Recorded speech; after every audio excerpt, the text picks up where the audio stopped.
So one of the most important things about shifting is that the finger should press only at the beginning and at the end of your shift when you reach your destination, which is the position you're shifting to.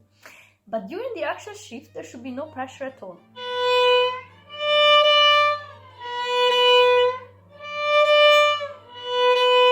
Very light, so that you can optimize your energy when practicing and playing the shifts.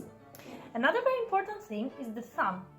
The thumb should always face the first finger, no matter which finger you're shifting with. It might be that you're shifting with the third finger, for example, but as you can see, you're still facing, the thumb is still facing the first finger.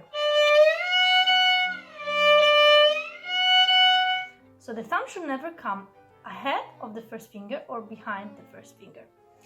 So I really hope these 2 tips are helpful, and I will be seeing you again tomorrow.